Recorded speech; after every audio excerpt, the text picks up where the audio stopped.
Yeah, story time with legendary Jerry. I am Jerry Clark, aka the legendary Jerry, and I am truly, truly, man, truly excited to be sitting here with my brother, my friend, colleague, one of Atlanta's really unsung heroes, man. I want everybody to give it up for the incredible, amazing Mr. Devyne Stevens. Pimp tight. Man, with an introduction like that, bro, I don't even know what to say, man. Listen, Devyne.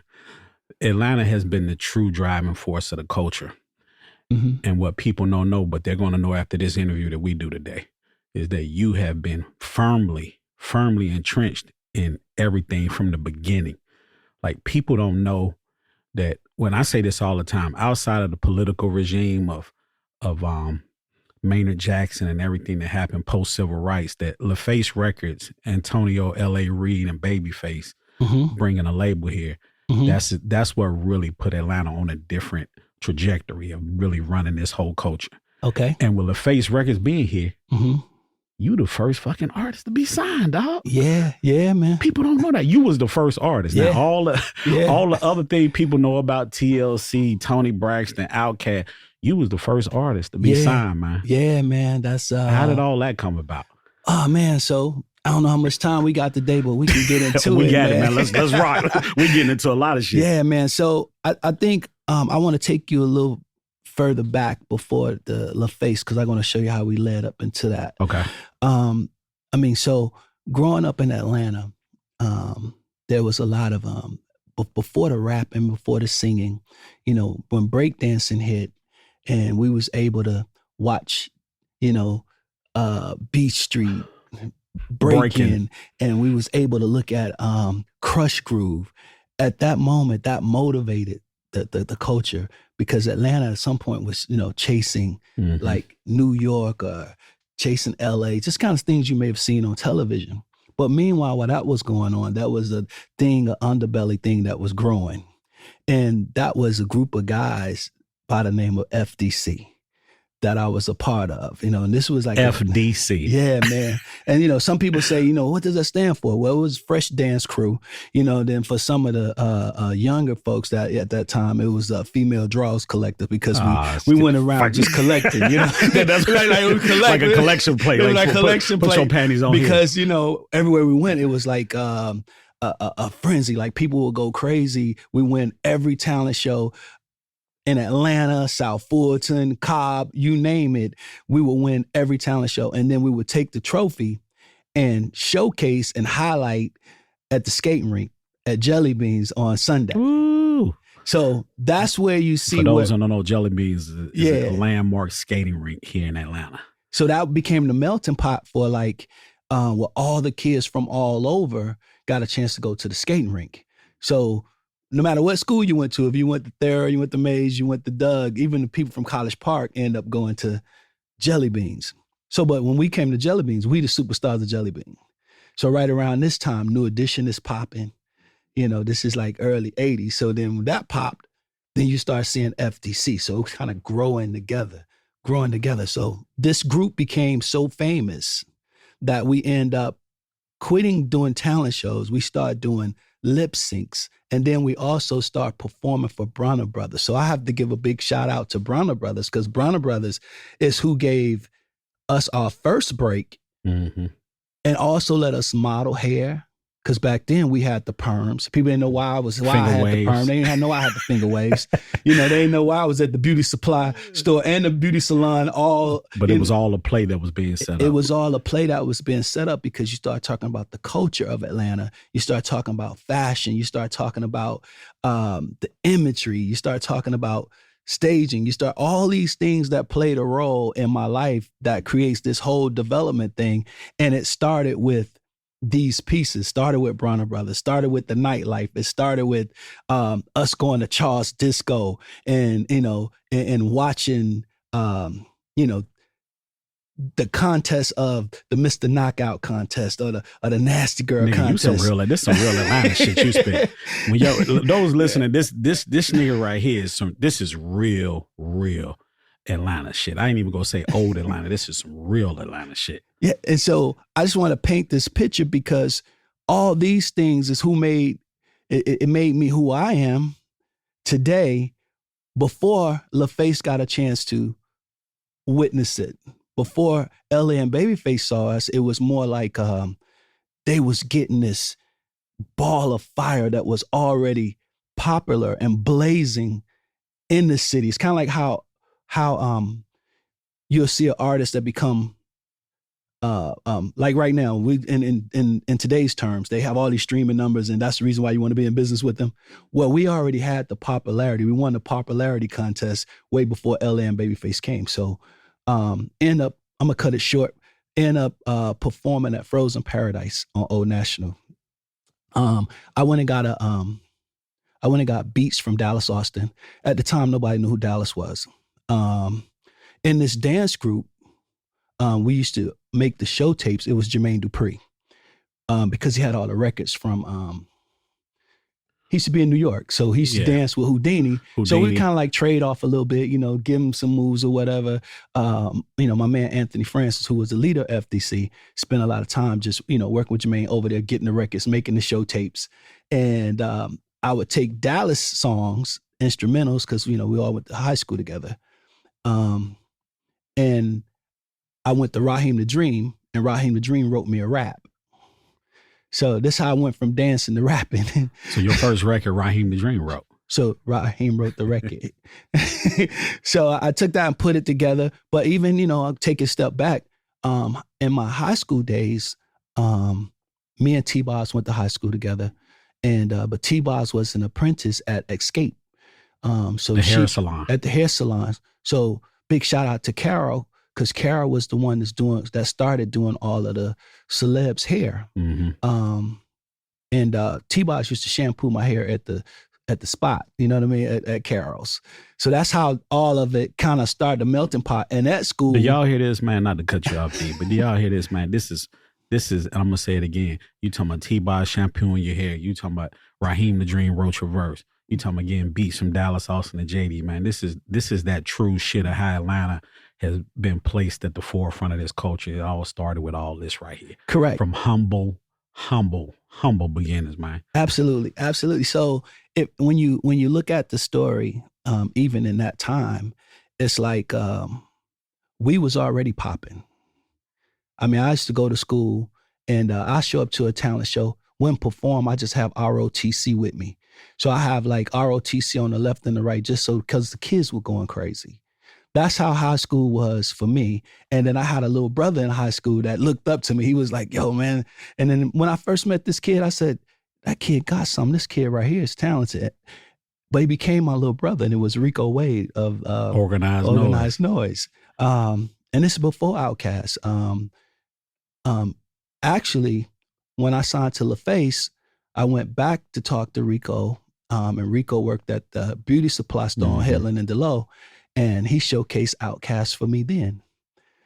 And at the time, they didn't really have the identity. I think their first song was "I Even Want a Benz or a Beamer," and I said, "Yo, they sound like New York or something," So, so Rico presented Outkast to you in order to try to take them to LaFace. To LaFace, right? So I actually even took Escape to LaFace before JD. And LA passed on him. He passed on it. Yeah. So damn. I was already as great as an executive as LA is. I mean, we ain't nobody's ears just perfect at the time. Plus, we don't know how that presentation was. So LA passed on Outkast at first. Yeah. Even though they made history together later, and he passed on Escape. Yeah, I mean, sometimes when you now I'm an exec, so I kind of can see why you could pass on certain things. Certain things have an acquired taste at the beginning. Yeah, you know definitely. what I mean? And the development of some things is not what it is today, that what it would be tomorrow. A lot of people passed on a lot of great things. I know I have. But for LA, I just think just being the pillow and the vessel, to connect the dots. I mean, what they was able to do was incredible. But I have to go back and say, performing at Frozen Paradise, there was a young lady that was related to Pebbles. Her name was Kimberly Smith. So Kimberly Smith actually discovered me at Frozen Paradise, and her mother and father are named Zetra and Merle Smith. They was related to George Smith, which was Pebble's first husband. So then she took me to her parents. Her parents took me to Pebbles. So Pebbles seen me first.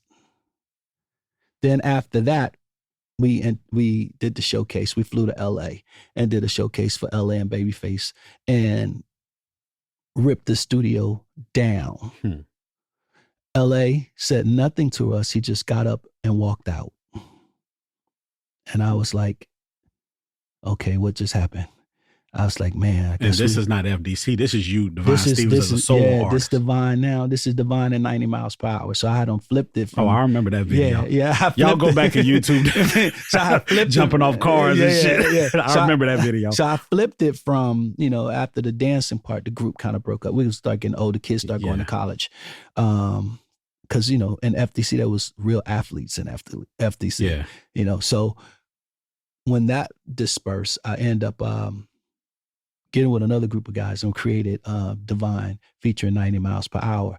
And the biggest break at that moment, when I really first realized I was on to something big and I was famous, is when I bust Bobby Brown ass at Sensation. Wait, hold on, say that again. When I bust Bobby Brown ass at Sensation. What, when you say what, dancing? Yeah, dancing. He was like a battle. Like a battle. Like you killed that nigga? Yeah, man. Because so when Bobby come on the show, he gonna say something different, or is he gonna agree, Devyne?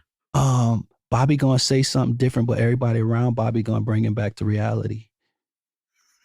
You got that look like yeah. Like, you got that look like I got receipts, so I don't know how from Bobby, early 90s, nigga. I got receipts from the 80s. God, dog, yeah. This is real true live story. It's not fabricated. So as great as a dancer as Bobby, he came to you and was like, not came to you, but he was like, yeah. Nigga, I heard No. He ain't giving me no love at that moment. Like, he actually played me at that moment. So I'm gonna paint a scene for you. With club going up, Sensation, everybody there. Like, Bobby Sensation Brown. over on Covington Highway? On Covington Highway. This is my prerogative, Bobby Brown. Oh, he was at the... This is a 1990 creme de la creme Bobby Brown. Oh, he was at the top of... He's at the top of his game. World. Him and Heart and Soul. The whole club, go Bobby, Bobby, go. And Bobby just, he getting it. And God. And the only thing I'm saying is, man, if I can just show Bobby one time what I can do. Why you show that man then, up like that, then man? Maybe Bobby will let me go on tour. Maybe I can be a part of his crew and rock out with him. So after Bobby finished, I looked at the DJ because I'm a hometown favorite. Yeah. So the DJ, I looked at him, I said, yo, Bobby just finished, drop it. He said, okay, got you. He played that Planet Rock. Only thing you seen was the club going from side to side. I was about to hit him with that yeek. Yeek. So when I hit him with it, broke down, went to the floor, came back up, slid over to right, then slid back to him, and the whole club went. Bobby said, I'm about to let this young motherfucker show me up. No. You know what he thought? What? Because he didn't understand the yeek. He says, yo, what was that? Oh, that's some Atlanta shit. Nah, he said, hey, man, these niggas sweet, man. What's all that? That's gay. Oh, that's what he said? Yeah. He thought we was gay because we had the finger waves and the whole nine. And then because of the dancing went like kind of, like that. He was like, oh, what kind of gay shit they on? Right? So then my man had to say, nah, that's Atlanta. That's the way they rock down here. He's like, oh, okay. So I went to my man who owned the club. I said, can I meet Bobby? He was like, yeah, let me take you out back. So I'm walking around the back, all the people outside, Bobby getting in a white Jaguar. And I walked up to him, reached my hand out and say, man, I just want to say, pleased to meet you. Bobby ain't shake my hand. He just looked at me and said, that was cute. Oh, shit. I said, that was cute. He was like, yeah, that was cute. And then kept taking pictures. So like that was my first. Sunned you out. Yeah. So no Bobby Brown. So I get a call the next day. I think Marvin McIntyre and shout out Jeff. Marvelous I think Marv. Jeff, his security guard. I got invited down to Cheshire studio in Cheshire Bridge. Okay. And they said, "Hey man, this the kid that showed Bobby Brown out." And they was like, "What?" So then I got a chance at that moment to kind of open up. But you got to think, even in 1990, I started my artistry, and then I started developing talent. Yeah. So then I started talking to Brooke Payne. I was and Michael Bivins. So I was working on Boys to Men. I did Boys to Men. I developed Boys to Men in my garage, along with another bad creation. So Kevin Wells was the manager, but when it came down to all of the dancing and all of that stuff, That was you. That was me. Me even helping Kevin with ABC back then. So they will all come. If Dallas produced the music, they send me the artist to develop, and with that, kind of help with where the artists fit in the marketplace. Mm-hmm. So that was the kind of setup that we had. Dallas would do the music, and I would do the development. So that's why you see, if Dallas did TLC, I did you TLC. Did it, yeah. If Dallas did Monica, I did Monica. If so it was Dallas, like a partnership with. So it wasn't a partnership. It was just it was a brotherhood. It was a brotherhood of talent, because at the time, I think, before Dallas, I introduced Dallas to LA and Babyface. He did the deal over there with Highland Place Mobsters, and he had his artists over there, LaFace, at the beginning. Right after you, right? Right after that. But at the beginning, he was still signed to Joyce Irvin. So then they worked him out of that situation into the LaFace situation. But this, I'm before all of that. Now, jumping into the artist development, I knew how big you were, and I knew a lot of the artists that you had placed your hands on and developed them into superstars. But I don't know if you remember this. I'm sure you do. Mary J was at Chastain, and she brought you up. And when I tell you, man, she gave you your fucking flowers, Devyne. And that's when, I knew, but it really hit me on the importance of you in having your hands on these artists, man, and taking them from that embryo stage to superstar status, man. Absolutely.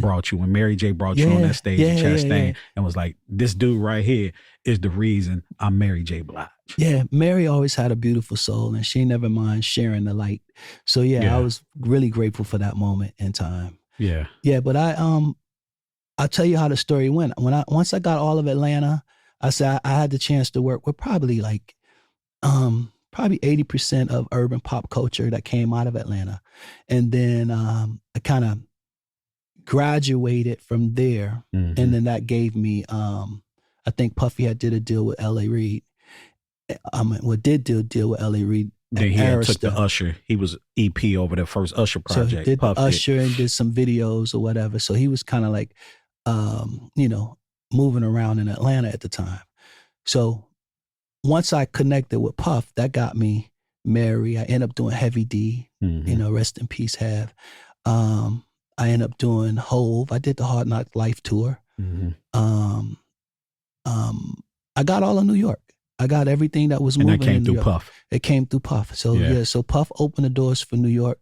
And then I graduated from there. Then I got to Clive. Then I got a chance to do Whitney Houston, Carlos Santana. In terms of just maybe it may have been music videos or a television show or a award performance, any kind of way that they seem fit to use my talent at whatever capacity. I was able to get all the way to Clive. Now, once I realized I had probably did over $1 billion in billing in terms of developing talent, I might have had about $2 million at the time. And I kept saying, these numbers ain't right. You know what I mean? I said, it adding up. But what was cool about all of that was putting in that work and building that catalog. The one person that reached back and set up a meeting for me was Monica. Monica arranged the meeting for me. I love Monica. She one of the realest around. Shout out to Monica. I love Monica, man. Yeah, Monica. I can't wait for her to come on the show. I love Mo. Monica set up a meeting with me and Clive Davis. And this was as, for me to present myself as an exec, as a businessman, not just as an artist to development. Yeah. Right. So, I took that meeting with Clive, and I learned a lot in that meeting. And it was funny because one of the executives that was there who was arranging it, setting up, was a guy by the name of Ron Gilliard. And Ron Gilliard was the history of Ron Gilliard. He used to manage Damian Hall.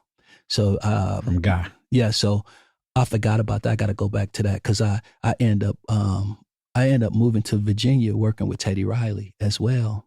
when Teddy was on Fucking fire. hot. Yeah, so I ended up doing Blackstreet Guy. Ended up working on everything Teddy was working on. Man, D, but- you didn't developed a lot of the fucking bro. I'm telling you, you turned a lot of folks into superstar. Yeah, it's been an incredible run. And then, but Ron Gilliard, when he brought me Damian Hall, it's like Damian's gonna be an artist now. I was like, okay. He wrote me a check for $200.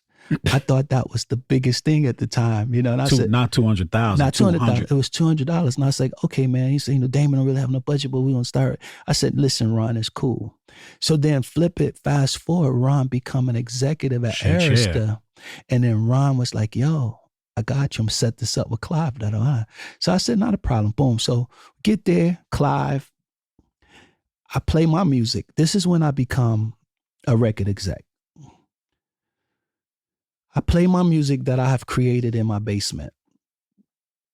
Right. So in that batch of music was an artist by the name of Mr. Rogers, the Grady Babies, and Akon is in that batch of music. Right. So I play what I have, and it's done in my basement. And he really don't say anything. He just let me play my music, and then he stops and he asked me, do I want to listen to something? So then he started playing me all his music, the artists that he signed at the time. And I'm listening to new Angie Stone. But his music is done at the Hit Factory. The quality of the music. It's totally different. Mine sound like it was on a Fisher Price. With no mix, nothing. No mix, nothing. No, on one of them old Casios. Yeah, not understanding the quality of sound, and not understanding frequencies, not understanding anything. And he said, unfortunately, Devyne, it doesn't have anything better than what I'm already creating. But would you consider working with me on some of my other talent? And I looked at him and I said, I'm really trying to digest what he's saying, but I'm disappointed. Yeah, but I get like, well, let me go ahead and get this check. But I get it. I stepped up to the plate, not really prepared, not even knowing what to expect. It's almost kind of like, let me just take the learning experience, but at the same time, I'm gonna walk away with something. Mm-hmm. So I walked away with, I'll help you with whatever you need me to do, sir. Whatever that is, I'll help you with. So that's how I end up doing Whitney Houston and Carlos Santana and those things. But after doing all of that, I learned something from that moment was, let me go back and fix the quality of my music. Mm-hmm. Let me fix the sound. And a lot of the artists didn't really know. A lot of times when I was shopping the music and was getting no buzz and it wasn't biting, because at the same time I was learning how it really works. Because if you go in a meeting with Jimmy Iovine and you got to play music, you're not understanding that before that meeting, before you got there, Jimmy already don't listen to Dr. Dre. Yeah. So you can't compete if you come in there with lesser quality shit. Well, but you don't know that when you young and you in the game. That's true. But I was able to get in those doors. So I was able to now really respect. Let me go back and listen to Teddy's music differently. Mm-hmm. Let me go back and listen to LA and Babyface music differently. So once I got a chance to do all of that, I had the cheat code. So I started fixing everything. I was, moving around, but I was already in everybody's house. Yeah. So it was maybe a 6-7 year process of developing my own talent, trying to get them up to the standard where I can walk it in and it can be received. Who over the years of you developing artists, who was the most difficult artist to work with? Well, I don't have that problem, because I think everybody develops in a certain kind of pace, and it all depends on what they maybe difficult. Who was the most challenging from the beginning that wound up being challenging at the beginning and you saw at the end, like, look at this, man. I would have to say 112. Really? And the reason why I say that is because, the pre-reference, man, they don't really, they don't do this, man. But, if you can get anything out of them, just let's see if we can find a groove. And I said, I tell you what, and the reason why I said I don't have that problem, because every suit is designed different. I'm going to make it fit them versus what you think it should look like. So what I do is go in and pull the best out of the artist. I don't have to go in there and say, let me give you me. That's like when I put on a Puffy presentation and Puffy got a bop. Puffy ain't the Michael Jackson dancer of the world. Puffy got a groove. So I have to find the groove that's in Puffy. I don't go in there and say, let me put Michael Jackson's type steps on Puffy, right? He ain't going to get it, right? So, and he'll be in there struggling all day trying to learn that. So I find the nugget that's in you and polish that up. I don't have to create something from the ground up. So with 112, it was more like trying to find a lane and an identity. So I was able to do that. And they said, Devyne can't dance at all. He has 2 left feet. And I said, no. I asked Devyne when I first seen him, I said, I'm going to play this song. And I just want you to walk from this side of the room to that side of the room on beat. He was like, what do you mean? I said, I'm playing, just walk across. He walked right on the beat. He walked right on rhythm. So you said, there you go. I said, I got him. Go. Not a problem. Here we go.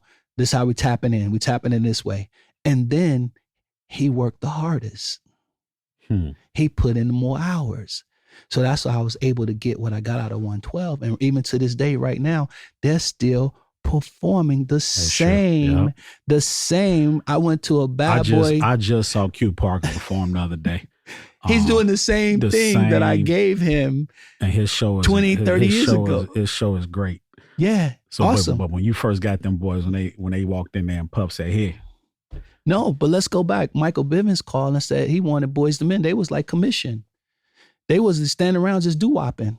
He was cool with that. And I said, no, give me a minute. I'm going to fix this and I'll come back to you. So me and my guys went to work individually on each one of them. And then that's when you see Motown Philly. Now they're a household. They became the biggest boy band. Yeah. The biggest boy band in the history in the Guinness Book of World Records. So I have the #1 boy band and #1 and 2 girl group from Destiny Child and TLC and biggest groups in the world. And then y'all hear this right here, man. And if you want to talk about Devyne Stevens, I want everybody. This is Devyne Stevens. Say that again, man. I need you to repeat that. No, I seriously. have the #1 developed artist that I developed. #1 boy band, which is Boys to Men. Mm-hmm. #1 and 2 girl groups, Destiny Child, TLC, right? All came through Devyne Stevens. And not only that, so then we can fast forward that too. So the #1 rap album in the world. That's what let's get into it. Let's get into the #1 rap album in the world is Outkast. Yep. So then you can say Rico, my little brother. The conversation. Now, what about the biggest international? And then I created the biggest international pop star that started an African movement. That when they told me, so being African. So let's jump into that. Perfect segue. So you mentioned a minute ago that Akon was in the group. What's the group that he was in? Akon was part of the refugee camp with Wyclef. No, you just mentioned when you took the project to Clive Davis that when I took that project, he wasn't in a group. He was just a part of my production company at the time where I had just I had multiple artists. And so me and you must have met, because when I first met Con, it was out of Alley Cat's house when he was in school going to hoop. Okay. So that was when I met him. Okay. So me and you were around then, back at the beginning of Akon? At the very beginning. I've been around the whole time. I've been around before he even signed to Elektra as a solo artist. See, the whole time I've been around, but he wasn't actually really signed to me. So I didn't find Akon. Lil Zane brought Akon to me, and then Akon started coming around me. Me and Akon became friends before I actually said I would sign him or invest in his career. Yeah. He would ask me questions about the business. He came to my spot because when he came there, he saw Usher going out. He saw Pink leaving out. He saw TLC leaving out. He was like, who is this guy? He got all these people. So he wanted to know me because he wanted to be a part of that. So that's how I met Akon. It wasn't, I wasn't. And y'all made a lot of great history together. Yeah. We made a lot of hit records. That's together. That's why, man, Pimp Tight. And, I've seen and talked to Akon a million times, and of course it hurts me, man, to see in the media, man, with y'all, you know, having this rift, especially over some bread, man. Oh man, I mean, I think it's a kit, man. I think it's a kit for our culture. I think, I think a lot of us failing at success. I don't think it's Cause y'all chemistry, man, as a team, man. Like over the years of me working with Steve Rifkin at SRC and me working I won't say the first record, but Belly Dancing, I worked that. That was the first one. Oh, okay. Yeah, I worked that record. So I always, admired y'all chemistry, man, personally and professionally.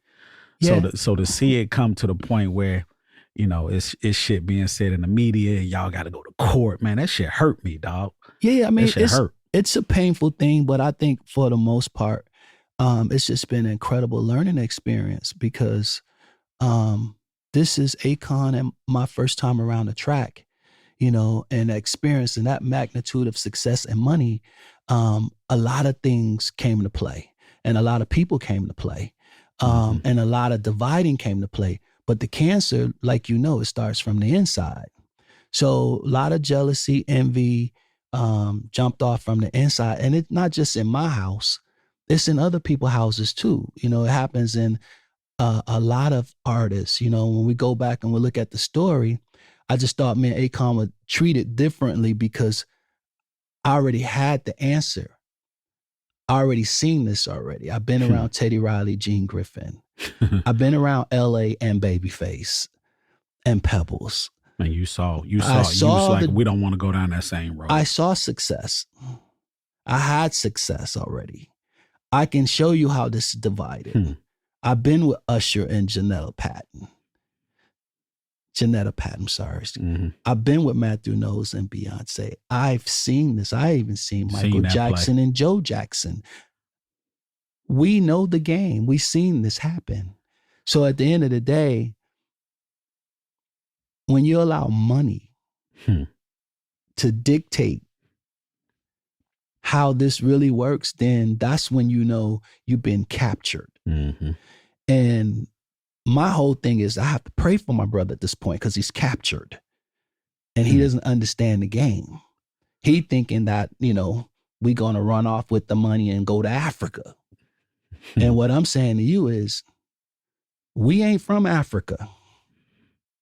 Now we can go back into history and you can say whatever. I'm from College Park, Georgia, nigga. I'm from Red Oak.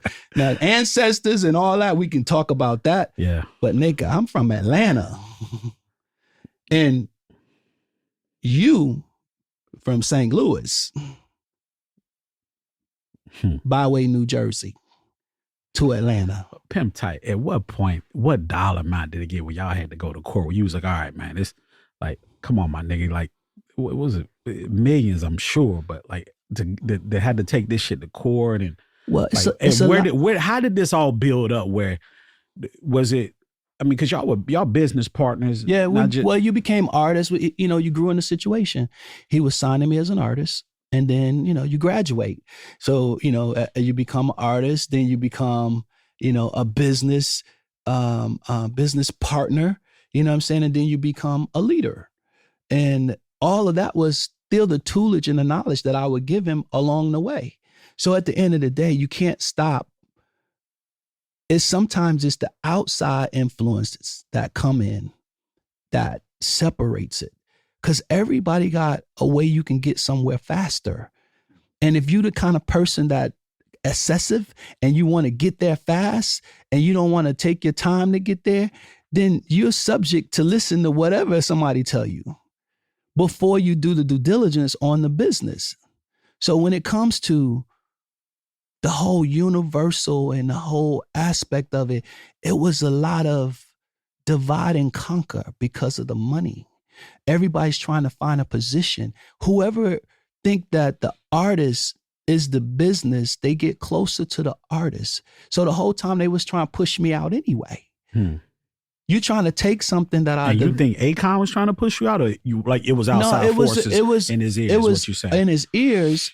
And my point is, he just fell for the trick. It's a trick because it ain't about the money. Right now, what we're playing for right now is if we build a catalog together, We build history together. Let's say there's a whole African movement going on that he's not running, but he's the first. He had his finger on the pulse of that. But when they see the business, they see the model, they're able to divide it. So the best thing to do, let's divide how it starts. So it's going to start with me and him. So let's push Devyne over to the side. Now we got Akon. We got him. We can do it directly with just Con. Yeah, but they don't know what make Akon tick. They don't understand how to pull the best out of Akon. It's not about pulling the best out of Akon. Akon don't even, as an itinerary and trying to follow an itinerary, they don't even understand how that works for him. So let alone the security guy becomes the manager at the end of the day because he's the one that's there the most. It happens in every situation. Let's take Suge Knight, for instance. Security guard. Just because he was there, he becomes the manager. It happens in everybody's house. It's not just in mine. The divide and conquer has always been the number one thing when people become successful because people are insecure. Did you get the money though that you feel as though you was owed? I made a lot of money, and a lot of money was stolen. And then a lot of money was taken. How much money you think was stolen? We talking millions and millions and millions of dollars. So, but at the end of the day, did you get that back from court though, Devyne? I haven't gotten my money yet. I'm still in court, and certain things I can't talk about. I thought it was over. I thought y'all settled out and everything was cool. We still in court. Damn, pimp tight. But at the end of the day, we're gonna pray for my brother because it ain't no Devyne and Akon coming back together because y'all was a dream team, man. No, it's not even a coming together because it's like I will always love Akon, but I think Akon has grew up. I don't know who Akon. I don't know this Akon. I never met that Akon. We all going to grow up. We all going to turn into something, as you get older and you mature. How you handle success is going to be probably totally different than the way I handle success. So I don't know this Akon. I have to reintroduce myself, re-meet this guy, re-meet the people around him to even know that isn't something that my spirit will allow me to even be a part of. I'm in a different space in my life. You know what I'm saying? So I don't know if that works for me. But at the end of the day, he's always been my brother. But nigga, you want that bread though. Well, no, I want business to be resolved. And we're gonna always make money. I just think the debt of what happened has to be cleared up because there's a lot of people that played a role, and there's a lot of people that is still owe money. So that has to be taken care of. Have you and him had a talk like a man to man? Have y'all got on the phone? It costs to talk. It costs to talk. I could tell you the last conversation we had was close to $20,000. It costs to talk. We can't it's not a phone call. It's not that. It's people. And, you got to call this person to call this person. Then we have to have mediation. It's not a pick up the phone. I'm blocked. If I call this, I can call him right now. You can call him, but if I call him, it's gonna go straight to voicemail. It's blocked. I'm blocked on the IG. God dog, man. No, I'm blocked on IG. I'm blocked on I can't call his phone. I can't even call his sister phone. I'm blocked on there too. I can't call Boo. I'm blocked on there too. And these are people that I bred life into. These are the people that had $0. These are people that I bought vehicles and provided shelter. But at the end of the day, I won't even say it's all them. I'll just say that sometimes the business can turn you into this. And it ain't just happened in my house. I hate this shit though, D. Yeah, it's the part of the business that you hate. But for me, I just learned from it. It's a lesson. I'm not bitter. I'm still moving. God is definitely still doing God amazing things. Blessing you, brother. And for my brothers and them, we pray for that. We pray that, somewhere along the line that God deliver him, you know what I'm saying?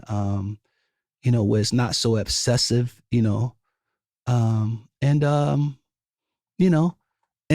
and hopefully he can really find his way back to the music because, he's a great talent. He's a great writer and producer first. Oh, he's one of the best. The best to ever do it. Yeah, that's originally what he started doing first before he became an artist. And then he I was able to package it the music, even when you talk about you work belly dancer, while you was working belly dance, I knew that was the wrong record. Yeah, that wasn't the one. Why you And I remember, but you probably don't remember this. I remember us talking. I was like, and you told me to be straight up. You said, "Do you think this is a hit?" I said, "No, it's not a hit." I thought it was a cool record, but I didn't think it was a smash. So, but while they was working that record, they thought that was the money record. They thought that would. Who picked that record? Universal. Okay. I'm not even going to say it was it's not a just collective. Steve Rifkin, it was a collective. It's a collective. Everybody. You know, Steve ain't just picking records. It's people that comes in. Everybody gives an opinion. Yeah, you know, I know. And it's A&R. So at the end of the day, while they was working that record, I was working locked up. I took my dancing money and was pressing up records. I took my dancing money. That's the record that took y'all. That's the record that took off. That took it there. Yeah. So at the end of the day, but before that record, the development of teaching him how to write songs, teaching him how to produce, giving him the right subject matters, developing him as an artist, all that came from me being with Clive Davis, me being with LA and Babyface, me being with Teddy Riley. Oh, and number one person being with Eric Sermon. So being with the Green Eye Bandit. Shout out to the Green Eye Bandit. Yeah. So he played a him and Bernard Alexander played a very, very instrumental role in Akon's success at the very beginning. Yeah. So I had some of the best producers and executives in the game that I learned from and gave the information. And you poured it into Akon. I poured into Akon. And other artists too, but Akon was the one that kind of jumped. He was the biggest beneficiary. Yeah.